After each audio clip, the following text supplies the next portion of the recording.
Welcome to the best show on the internet, starring John and me at this particular moment, guys. My name is Jason, joined by always by one of my best buddies, John Orlando, Justin behind the boards. John, how are you doing this fine day that nothing else important is happening? Yeah, I mean, it's such a slow day today, this Sunday. I mean, not a thing is going on in the world whatsoever.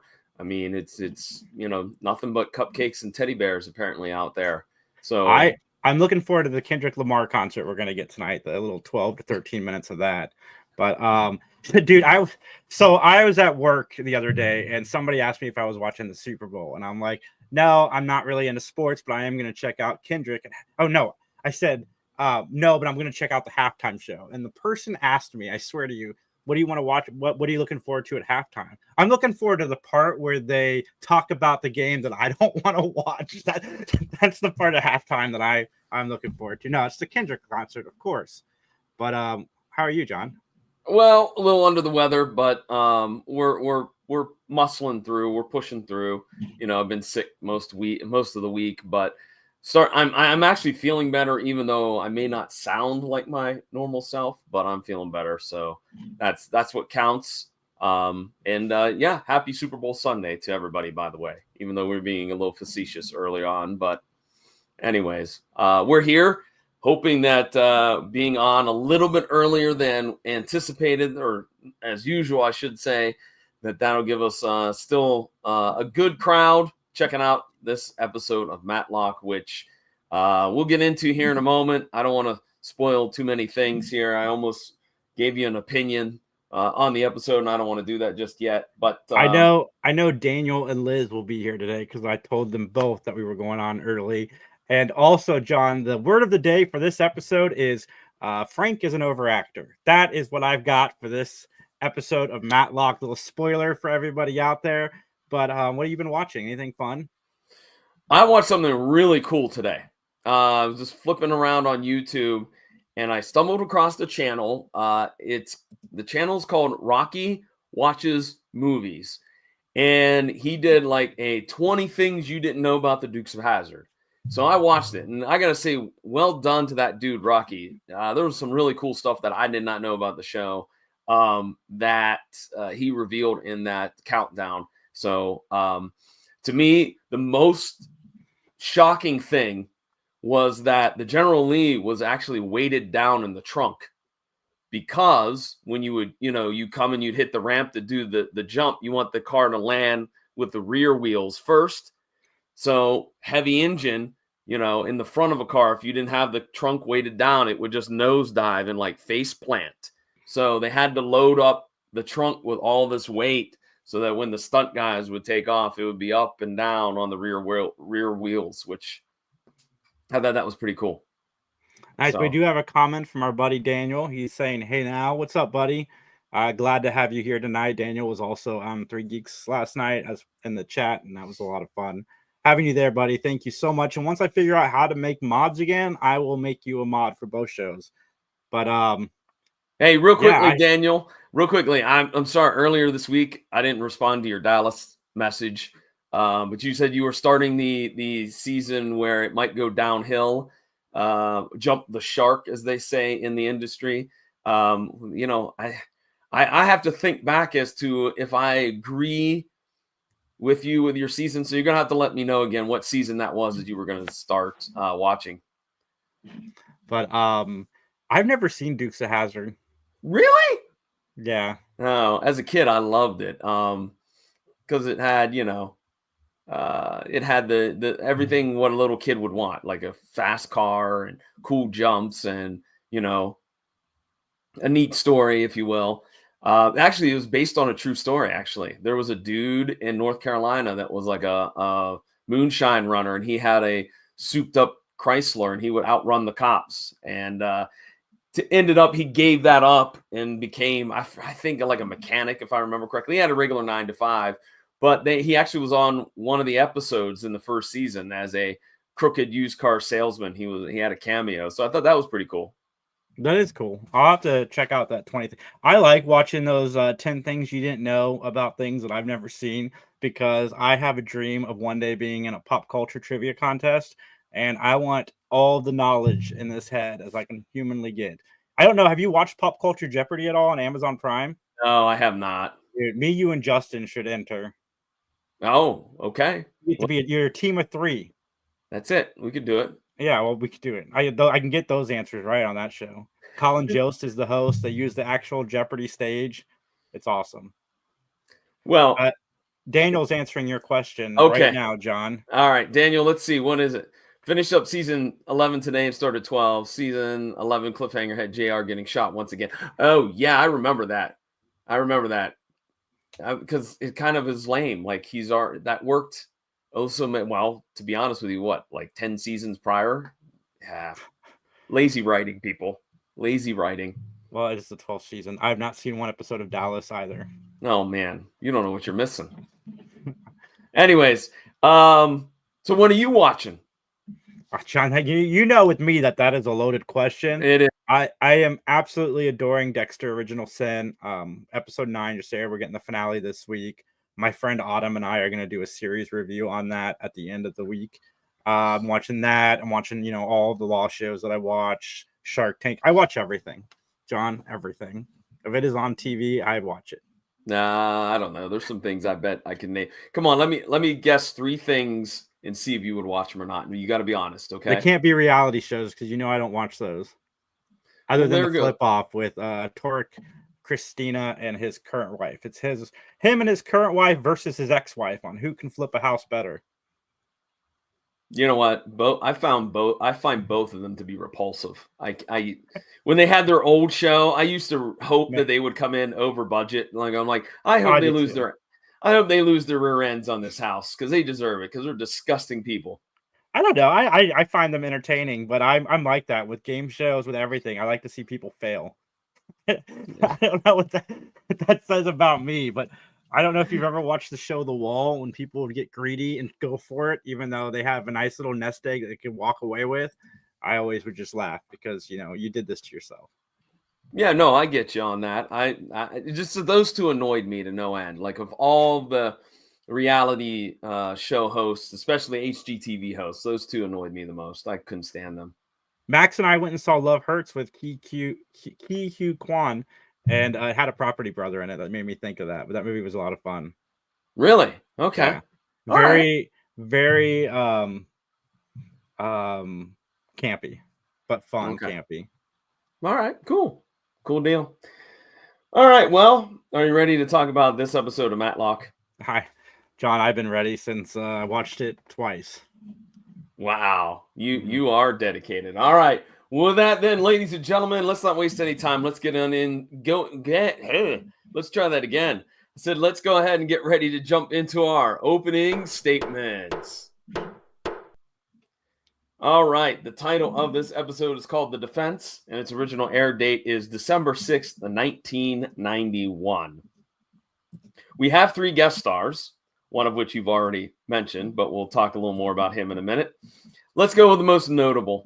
Frances Bay returns. That's right. Frances Bay, who will be playing the role of Rose Hayes.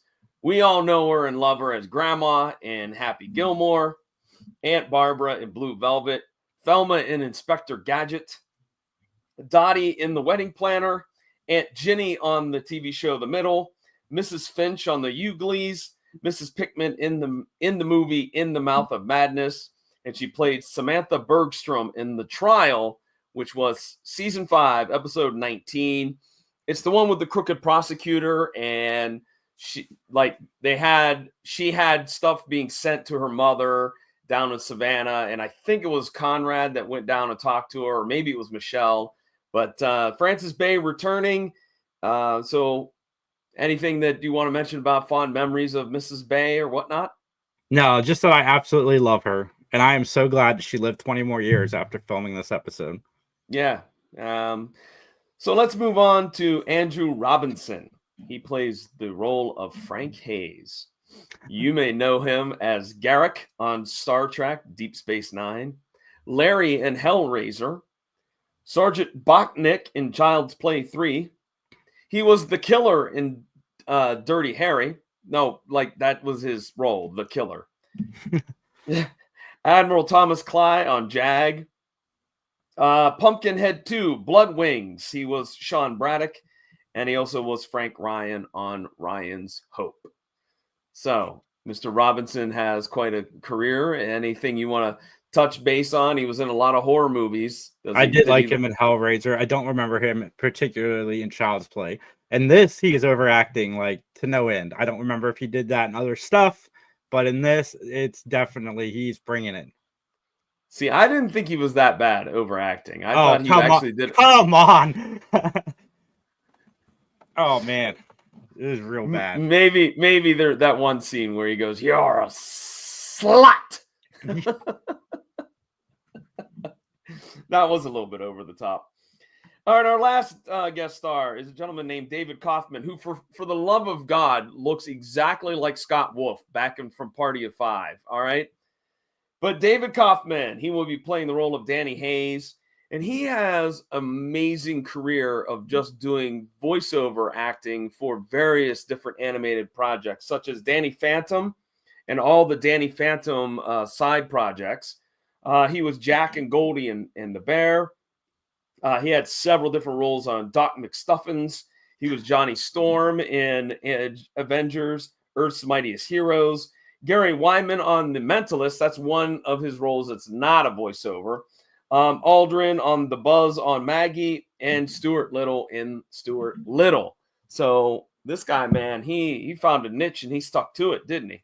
Oh, dude. Yeah, he loved what he did. Yeah, he was the voice of Stuart Little. Did you say that? Yeah, Sorry I did. if I missed it. Yeah, and after I read that, I'm like, he sounded a little bit. I could see him replacing Michael J. Fox as the voice of Stuart Little. Yeah. All right, we got a comment from our friend Dan. Let's go ahead and bring up Daniel. Andrew Robinson was also in Cobra, I think. I don't know. I'd have to. Jason, can you jump on that?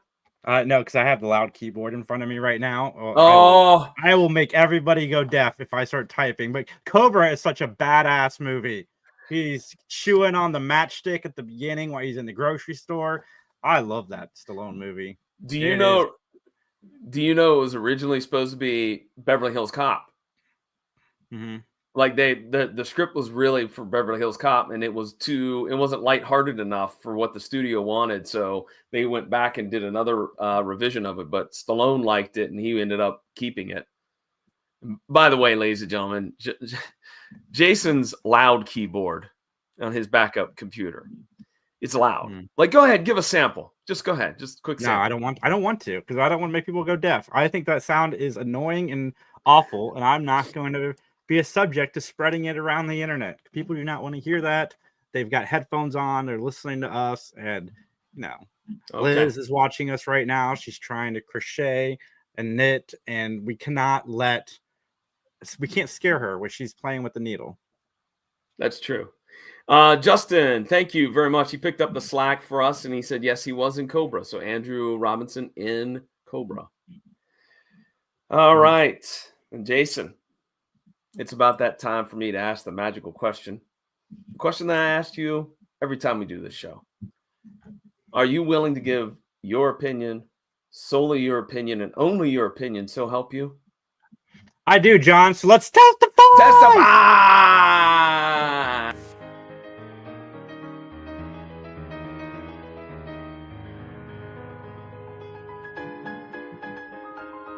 If you guys are listening to us on audio, you're missing us dancing, and you should totally jump on YouTube and check out the videos sometimes. That's right. All right, let's talk about the plot of this episode. Ben must defend a young man accused of killing his father to protect his mother. Our opening scene, it's the ATL at sunrise. Cars on a very busy suburban street. We see a scene where Frank comes home. He opens the garage door. He drives in. Gets out of the car, shuts the garage door, and his son is standing in the doorway between the house and the garage and said, look, Dad, you need to leave. And Frank says, nah, I'm not going to leave. You need to leave, Dad. Nah, I'm not going to leave. Get out of my way. And they argue and bicker. And what do you know? Frank pushes his way past his son, enters the house, and then is shot 3 times in the back by his son. What a way to kick off the show, I guess. It is a way to kick off the show, man. And Like, dude, like maybe shoot him in the foot or the leg or the hand or the arm. Like, I don't know that you had to kill him. Like, I get that he was an abusive jerk, but I don't know about like, whatever. One less on the street, I guess, is fine. No, you're right. He shot him at center mass. Like he didn't just aim. Like he could have been like Denzel in Training Day. They could have shot him in the rear end, But yeah, no, shot him 3 times in the back. So the cops arrive to arrest Danny, and the mother pleads with the cops, "Please, you don't understand." And Bob Brooks is like, "Ma'am, I'm sorry, we got to take him in." So they start taking him in, and as they're leaving, Grandma and Danny, they share a glance. All right, we have a comment from Liz. So Justin, I am knitting actually, but I also bought an intentionally loud keyboard for myself. So go ahead. Does yours light up, Jason?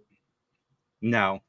Okay. No. All right. Because I think that would just be the icing on the cake, is if it was loud and it also lit up in bright colors. Well, if it lit up, man, I would use it a lot more because that'd be freaking awesome.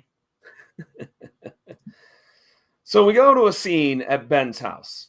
Michelle enters. Again, no one locks the doors. No one in Atlanta locks the doors. I mean, that's true. To this day, I don't think anybody in Atlanta locks the doors. And Matlock is cooking something that's not a hot dog. I'm actually pretty impressed. I know what you mean.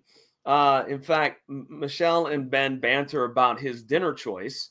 She brought him a cookbook about fruits and vegetables, and he's doing fried chicken. And they banter back and forth about it. But the phone rings, and Michelle answers it, and here it's Christine Hayes. And so then we cut to a scene at police headquarters where Michelle's talking to Danny. And Danny's like, "Look, you don't understand. Dad said the other night if he came home today and Mom was still there, he was going to kill her. So I had to do what I had to do." And Dan feels 100% justified in killing his dad. Michelle goes, "No, there were other things you could have done. Did you get a restraining order? No. Did you call the police? I did, but I didn't leave my name.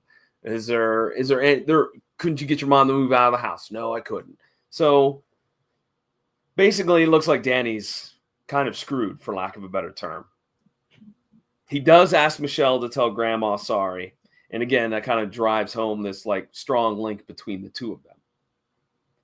So we cut to the courtroom, and we have a guy named Conley, who is the prosecutor. And Conley is being interviewed by the news. And he, tells them everything that he wants to tell them. And he is going to be representing the state against Danny. And so he runs into Ben. And Ben and Conley, they kind of discuss the case a little bit. And kind of the whole sticking point is that this wasn't just a knee-jerk reaction from Danny, that there was time for him to figure this out or to take different action or to plot out what he did. And so, lying in wait is kind of the sticking point. Ben gets frustrated at the end of the conversation, and the two men part, and he whispers, "Jackass." Yes, and Ben's kind of overplaying his hand here because there is no proof that this guy ever was abusive. So the fact that Ben went to him looking for a plea deal you need more than just the mom and the son's word, because that's not enough. I don't even know if the grandmother's word would be enough, but just because she's her husband's, or she's the husband's mother doesn't mean that she's still her grandson. You know what I mean? But I think he overplayed it a little bit in this scene. I shoot your shot. Well, you know what? You said there's no evidence. They do have that evidence that they mentioned somewhere in the episode that she had a broken leg. Christine got a broken leg because he pushed her down the stairs. But again, you're right. That could easily be explained away. And there seems like there's no other abuse. Like there's no other witnesses coming forth or any more evidence. So we go to the courtroom, presumably the next day.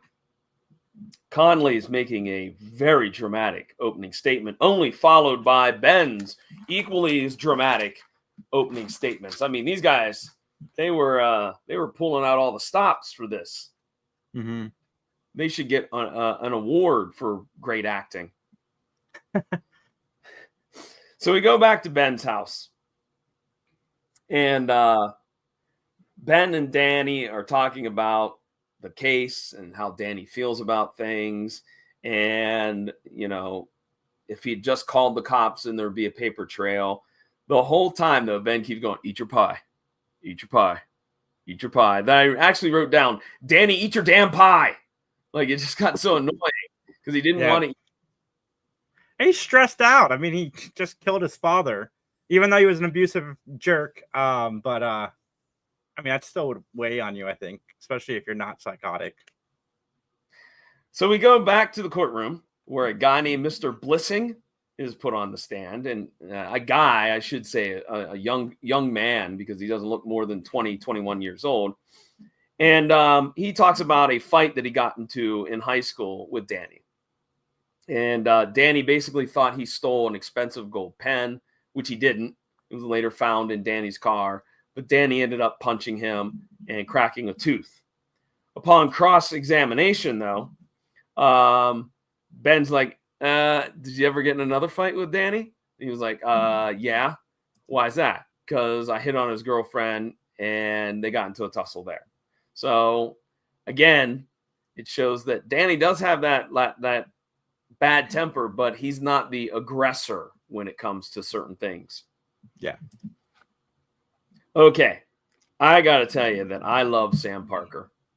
Sam Parker's introduced next as he gets called to the stand. Reason why I like him, because he is such a Dollar Tree mobster if there ever was one. Seriously, like this guy, man, oh man. Well, he supposedly is the best friend of Frank. So the night before the murder, they stop by the house.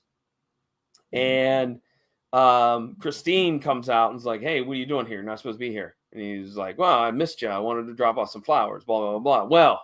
Well, guess who strolls out from the other room as well? Mr. Williams, the new lover of one Christine. And so Christine gets, Mr. Williams leaves, and then Christine tries to go upstairs. And Frank jumps up on the stairs and goes up and grabs her. And in between is Danny. Okay. And so basically they argue on the stairs. They argue on the stairs, and Danny throws Frank down the steps. All right.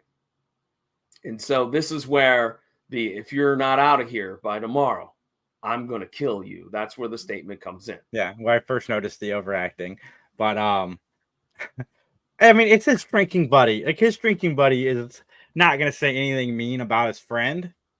Right. He might be drunk on the stand. We don't know. He's drunk on the stand. You always hated your father, didn't you? No, I didn't. No, I didn't. Oh, okay. So funny you mentioned that, because Ben's up to cross-examine, and Ben says, so you were at dinner, with Frank? Parker said, yes. Did you have some drinks? Yeah. Did you have, 2 or 3? Yeah. How about more than 3? Maybe. And basically, Ben's doing that to destroy the credibility that maybe he was drunk and he didn't see what he saw. All right. How many lemon slices did you have? How many lemon slices? Eat your pie, Sam Parker. Eat your pie.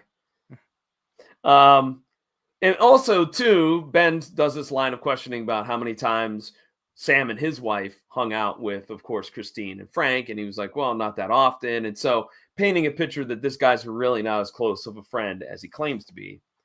And so Parker, he gets mad and he spouts off a bunch of stuff about how that kid hated his dad and et cetera, et cetera. And that leads Danny to have an outburst because... No, I didn't. I didn't. Why not? Dad. I mean, look, Ben's going to give him the pep talk in a few scenes, right, about being on the stand. So you mean to tell me, like, that day he didn't pull him aside and say, look, you sit behind the table. All right, shut up. Don't say anything. Even if they engage, just shut up. Especially don't whine like you're 7. Yeah, don't whine. You whiner. You want a little cheese with your wine? Anyways, Michelle goes to interview Grandma. Grandma is pretty tight-lipped about things. She's like, I didn't hear anything that the day before the murder. I didn't hear anything. Yeah, I don't know if they've had fights. I don't think I saw it. Do you think Danny moves and changes his name to Happy and becomes a pro golfer? No, he does not. So we go back to the courtroom, and Christine is on the stand, and basically they kind of talk about the situation in the relationship, and it's kind of, for lack of a better term, a stereotypical like abuse cycle. You know, she got abused, he apologizes, she takes him back, it happens again, et cetera, et cetera. But then Conley, in his cross-examination, pushes this this idea, this theory that permeates throughout this episode, is that no one thought the threat was real. That in the heat of the moment, you say things that you don't really mean, et cetera, et cetera. Liz has a comment that kind of goes right here, so Okay. I'm gonna call an audible. Go ahead. So how she writes, how old is Danny supposed to be? I finally remember watching this episode, and I thought he was like 15 the whole time. That's not really. They did mention that he's tried as an adult, so is he under the age of 18? That's a very good question, because they did say he's being tried as an adult. Well, I assume that was like he was like 17. Okay. Because he was still, that high school situation happened like the previous year. But that's a very good question, Liz. It's never really clearly stated how old he is. I mean, the actor's obviously 40, but you know what? I saw this real quickly. Side note. I watched one of those Vice documentaries about the 90s, and they were talking about 90210 and its vast popularity. And that was the funniest quote. I laughed so hard when they talked to Jason Priestley and goes, "Yeah, I was the hottest and the most popular high school senior at age 24." I thought that was hilarious. Hey man, yeah, that's pretty funny. You know what time it is? It's hot dog time. It's hot dog time. Nice.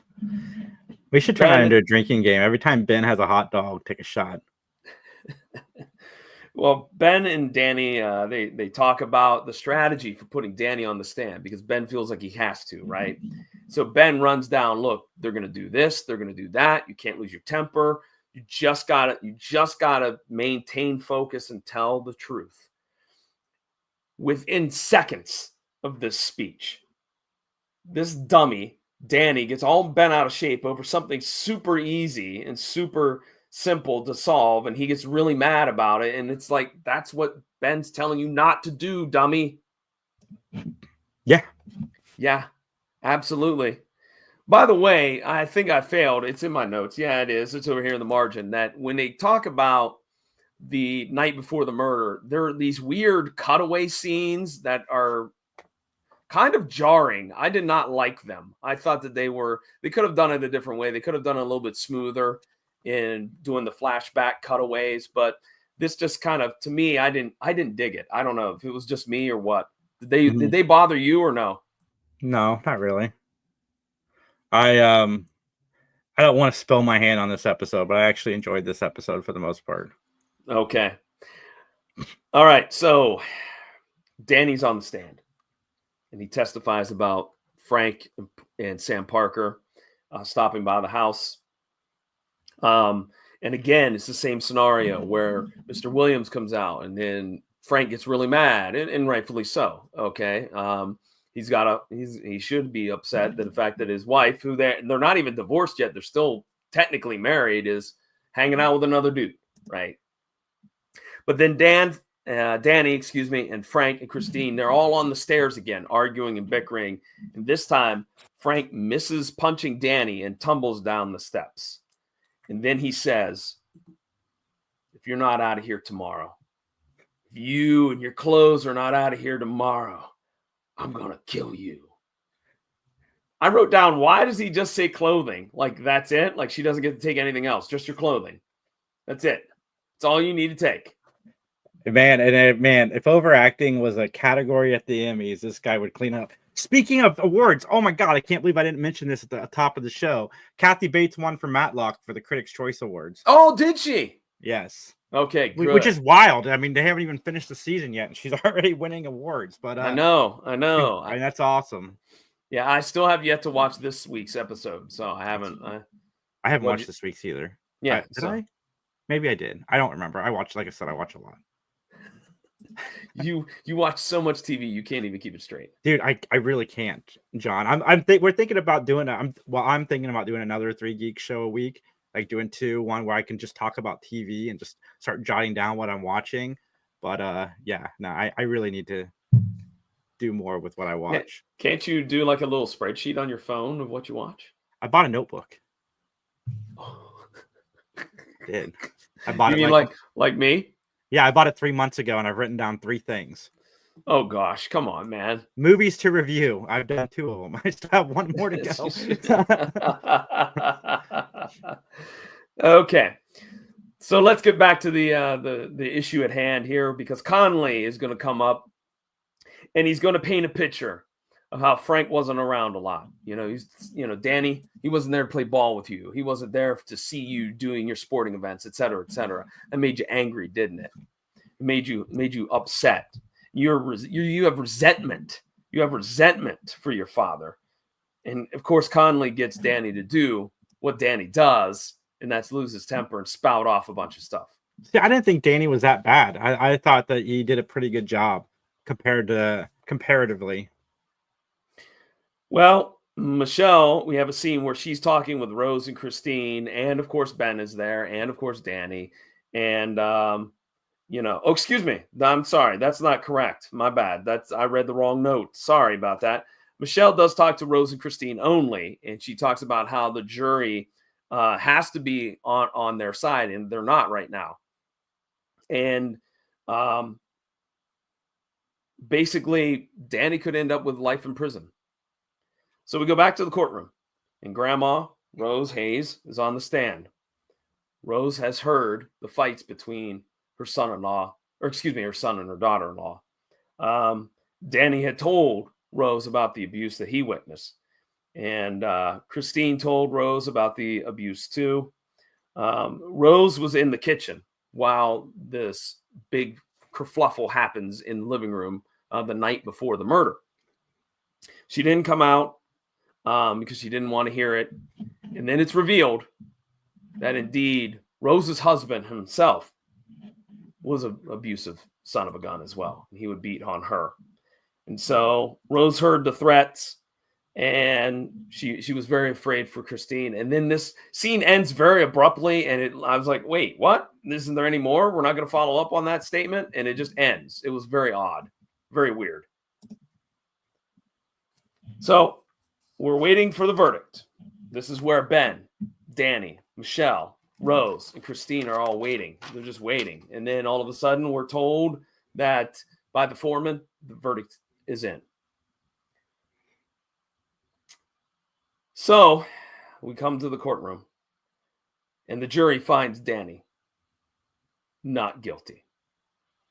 And again, another abrupt ending to the episode. So, well, I'll get into it in my wrap up of this episode. But okay, is there anything else? Oh, they're also. By the way, I missed another note that Danny has the whole right before they go back to the courtroom. Danny has the whole, oh, I should have done this, I should have done that kind of discussion with himself. So, All right. Anything else that we overlooked in our notes? No, man. All right, then, if you're ready, then let's go ahead and get into our closing statements. This is the part of the podcast where John and I will rate the show on a gavel system. 1 gavel means we weren't really big fans. 5 gavels means we absolutely loved it. And 475 gavels means that this was way better than the turd we watched last week. John, how many gavels do you give this episode? I give it 2 gavels. 2? You gave this the same rating as last week's? Ugh. Yeah. Well, no, you're right. This was better than last week's. I don't know. It just didn't seem like much happened. Like, to be honest with you, it was all focused on the courtroom. There was no real time spent outside of the courtroom. I don't think the case would have ever went this way in real life. I was annoyed with the flashback cutaway scenes. they started a pretty comic storyline about eating healthy, and then they just dropped it. I don't know why that was in there. Some of the abrupt transitions between scenes bothered me. Sam Parker was laughable as his character. Excuse me, the guy that played Sam Parker was laughable. My only positive that I could say is that I think the tone was fitting of the episode. Like, they weren't, like we've talked about before, they weren't taking social issues and poking fun or making them very ridiculous. They were handling this very professionally and very well done in terms of the topic, but that's it. The rest of the episode I was not a fan of. I give it 3.25. And the reason I give it the extra 2.25 is because there's something very real in this episode that they touch on. And that is, he mentions he called the police and that night, and the police said, we can't do anything until a crime happens. That is 100% real. Like, nothing can happen until something happens. Like, no matter the threat, somebody can threaten you all day, but the police cannot step in until something has happened to you. And that is awful. And they did mention it in this episode. My biggest critique with this episode is kind of the same as yours, only I think this should have been the two-parter, not last week's. Like, yes. I think there's a lot that they really could have explored in this with the subject matter. And it's one of those episodes that makes me wish that Andy Griffith had gotten his way in the beginning of doing a little bit grittier, darker show, because there's definitely a really good story that they could have flushed out over the course of 2 episodes. So yeah, it gets that for me. Yeah, now that you mentioned that, I would totally, if this was 2 episodes and The Suspect was just 1 episode, those 2 would have been much better, much more enjoyable to watch. I think we have a few comments, don't we, Justin?